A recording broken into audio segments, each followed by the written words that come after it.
Hello friends, నేను మీ జీవనాని. పొద్దునైతే పాలు పొంగించగానే afternoon తినడానికి వండుకోవడానికి ఇంట్లో సరుకులు కానీ వెజిటేబుల్స్ కానీ ఏం లేవు. అందుకే మేము డీమార్ట్ వెళ్ళాము. వెళ్ళి సరుకులు తీసుకొని వెజిటేబుల్ తీసుకొని మధ్యాహ్నం వచ్చేటప్పుడు బయటే లంచ్ చేసేసి వచ్చాము.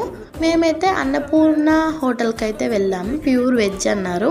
మా మమ్మీ, మామయ్య గారు, బావగారు అయితే మీల్స్ తీసుకున్నారు. మీల్స్లో అయితే టమాటో చట్నీ, బీరకాయ పచ్చనిపప్పు కర్రీ ఇచ్చారు. ఒకేగా ఉన్నాయి. అలాగే పాపడ్ వేసారు. ఆ పాపడ్ అయితే నేను మా చింతల్లో అయితే ఫుల్ తినేసాం. ఈ గీయను పప్పు పొడి ఇచ్చారండి, సూపర్ ఉంది. అదైతే వేసుకొని తింటుంటే ఇప్పుడు కూడా చెప్తుంటే నోట్లో వాటర్ వస్తున్నాయి. నేను జీరా రైస్ తిన్నా, మా హస్బెండ్ అను మా అక్క టమాటో రైస్ తిన్నారు. ఇవి అయితే సూపర్ ఉన్నాయి. మీల్స్ కంటే ఇవి అయితే సూపర్ ఉన్నాయి. మీరు కూడా ట్రై చేయండి ఈసారి వెళ్తే. ఇంకా మన తిరుపతి సిరీస్ అయిపోలే. మీరు ఇలాగే నన్ను ఫాలో అవ్వండి.